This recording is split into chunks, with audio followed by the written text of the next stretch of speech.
if you carefully watch well, you can follow me and count. You will see that we have one, two, three, four, two pointing up.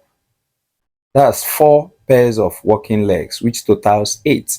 But when you look around here, you will see there are one, two, three. We are seeing only one-sided, that three, which means there is another three there. So this housefly have three pairs of walking legs, which makes it six. Remember, three pairs means six. We are only seeing one, two, three on this side. That means the other side, which is not clearly shown here, will also have three. Here we just have two distinct body divisions, nothing but just the head fused with the thorax, known as cephalothorax, and then the abdomen. To form ball and socket joint. As you can see, this is actually the skeleton of a rabbit. So you see the head of the humerus of a rabbit articulating with the glenoid cavity, and you can also see the coracoid process beside the glenoid cavity, and this forms ball and socket joint, which allows 360 degrees movement.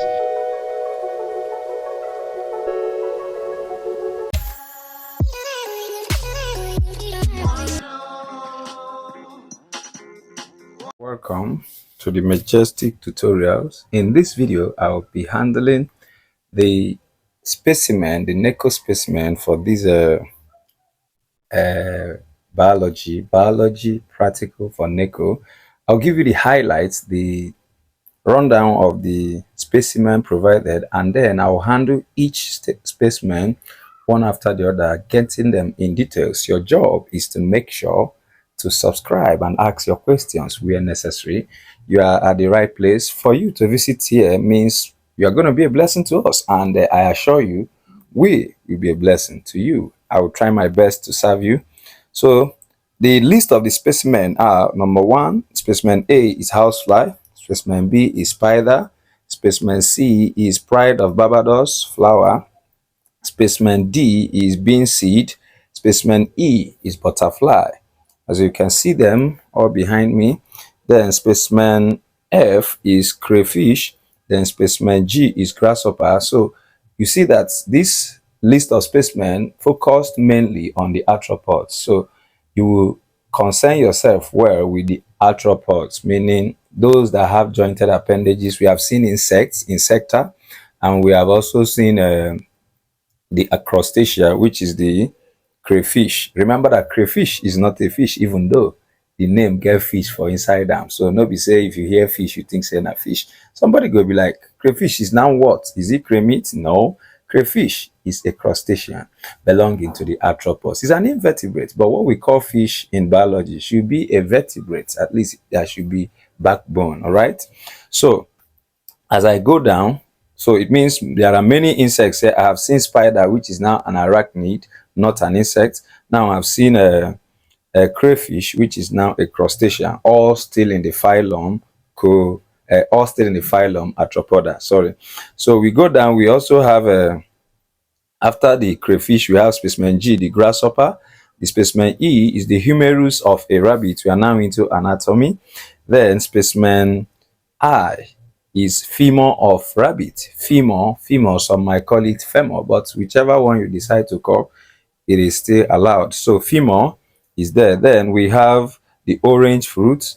Then we have honeybee, the enemy we have, and also our good friend. The only group of animal that provide food for man is a food manufacturing industry for man. That's the only animal that produces food that is consumed by man. Remember, every other thing man consumes depends on the plant production. But this one, they produce honey for us to lick for drug and many other uses. So thumbs up to honeybee, but they are also our enemies, especially the killer bee. They're not going to kill us actually. We are going to kill it down in this exam. All right, we move to land snail, maybe giant land snail. They are Chatina species. Then the guava fruit, the Irish potato tuber, and sweet potato tuber. So the whole specimen is focused on classification, and under that arthropods, like I've said. And then it also focused on fruits, then flower, sexual reproduction in flowering plants. Then fruit is there.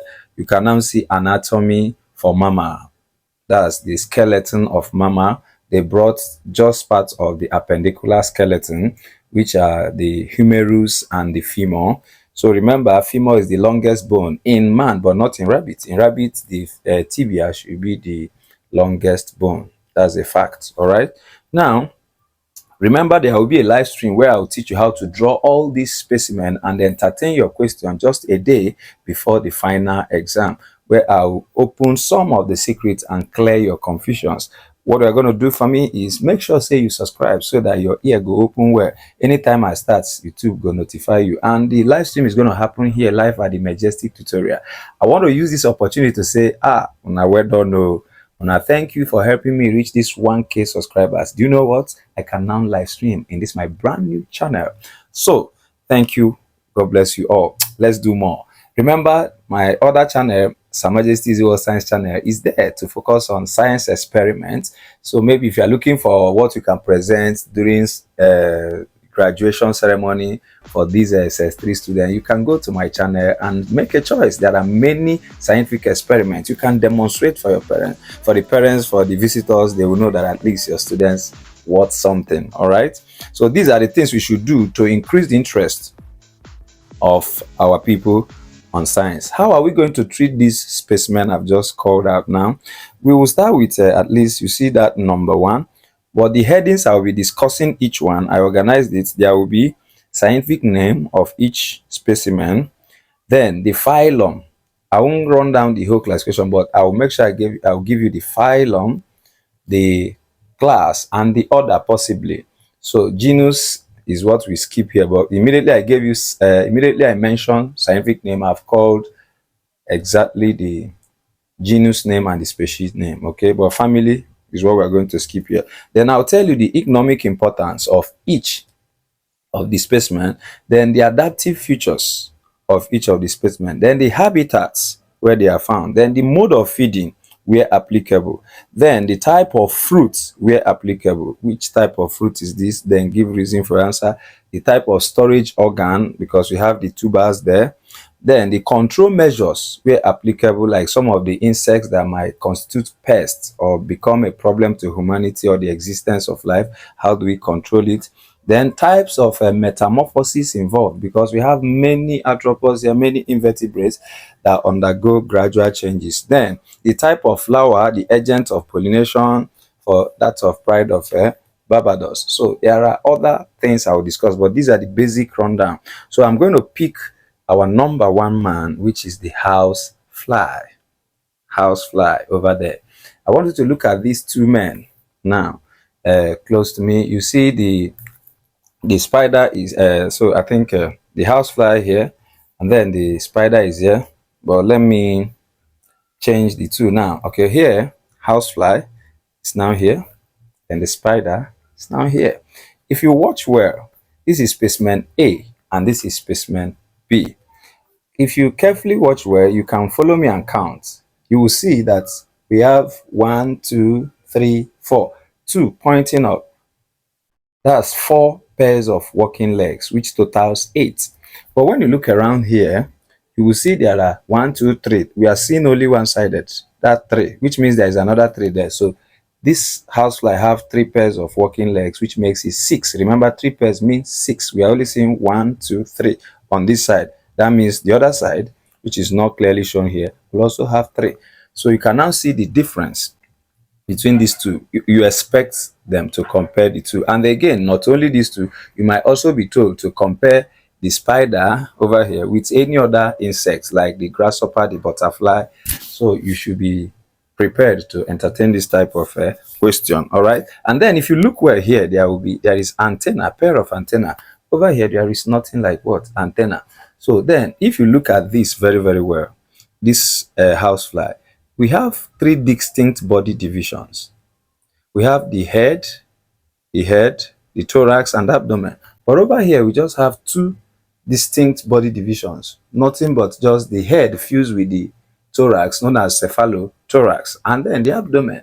So 2 body division, 3 body division. But what is common among all of them, they are all arthropods. They have jointed appendages. Can't you see how the leg is joined somehow? Join. This one, you join me, I join you. We keep moving, all right? So let me start. A housefly. What is the scientific name of housefly?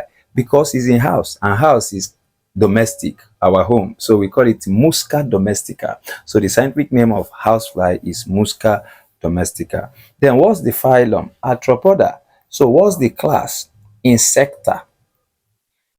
Then what is the order? Diptera. Di means two wings. Diptera. So the order to which it belongs under the class Insecta is Diptera, meaning it has a pair of wings, single pair of functional wings, which is the characteristics of what we call Diptera. Remember, pterygots or pterygota are the group of insects that have wings. Then those wingless insects are called the pterygota. So this one that have wing now, the ptery here, Pter here, terra stands for wing. Yeah. So Diptera is the other. Reason is because possesses a single pair of functional wings, which is the characteristics of Diptera. Now, what are the economic importance of this housefly? At least number one, it transmits diseases such as cholera and also typhoid. It can be an agent that transmits the parasites that causes cholera and also typhoid. Then it contaminates food and our cooking utensils. You know, it makes our environment filthy. Of course, it's disgusting when they are filled everywhere in our living room or in our kitchen. And again, it of course reduces hygiene in homes and eateries. Nobody will want to entertain this housefly, even though they seem harmless, but they are still harmful since they do what? Contaminate our food and act as vectors that transmit the parasite that causes typhoid and also cholera. Now, the adaptive features. Remember, when they give you adaptive features, you mention a structure and tell us the function of the structure you mentioned. That will be good enough. Remember that they have to match for you to score. You cannot say presence of head for walking. No, these organisms don't use head for walking, rather they use jointed legs for walking. Okay, adaptive features of housefly should be similar with that of grasshopper, with that of butterfly. They have general similarity because they are arthropods and again they are insects. So number one, if you don't remember what is so specific about this particular housefly, you can generalize for arthropods or generalize for insects. At least presence of exoskeleton for protection.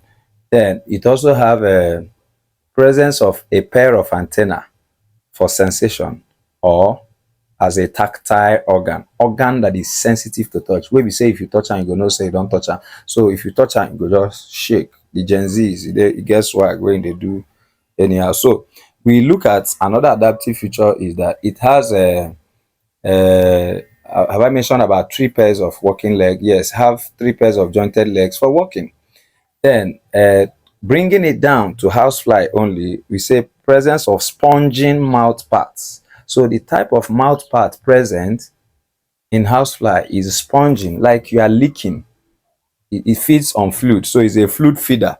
So sponging mouth parts for feeding on liquids or fluids. So that is it for the adaptative features. Then compound eyes for wide vision and sticky foot pads for walking on surfaces. So these are the adaptive features that you can find for housefly.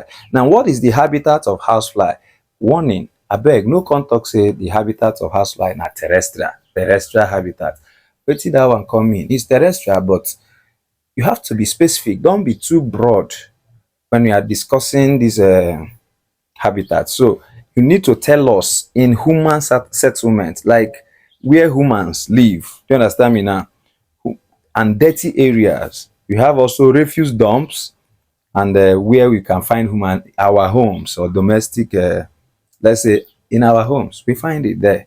Whether you are clean or not, housefly will be there. But for them to gather too much means you are dirty. So they are found in dirty areas, filthy area where there is contamination by feces or any decaying organic matter. These are the places. So you better just say what? Dirty areas, refuse dump. You understand me now? Then human settlements, that's where they are found. Then what's the mode of feeding?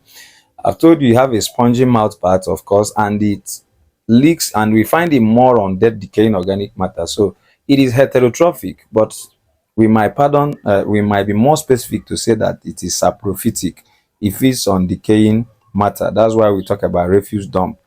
Then what are the control measures?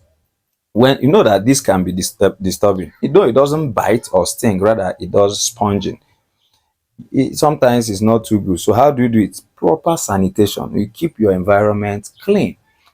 to keep it away, to keep those things that lure them close to your house. Yes. Then another one is use of insecticide, then covering your food and disposing of waste properly. You cover your food, cover it tightly, dispose of waste properly. Not when you bring it, you keep it the same place you are. So it's not the best. Then what is the type of metamorphosis that we observe in housefly? There is complete metamorphosis in housefly, meaning it moves from egg to larva, larva to pupa, pupa to adult. That is complete metamorphosis. I don't know the name, whether we call complete hemimetabolous or holometabolous. All I know is that one of them, it is either hemimetabolous or holometabolous, another name in case they use another grammar. Then acetabulous is with. Dear valued viewer, I truly appreciate your support. To serve you better, I've created a new channel, Majestic Tutorials, dedicated entirely to detailed tutorial lessons across all subjects. This will allow me to focus this current channel, Sir Majesty Easy World Science, solely on exciting science experiments and demonstrations. Kindly click the link in the description box or comment section to watch the full video, or simply search for Majestic Tutorials on YouTube. Thank you so much for your understanding and continued support. Let's keep learning together.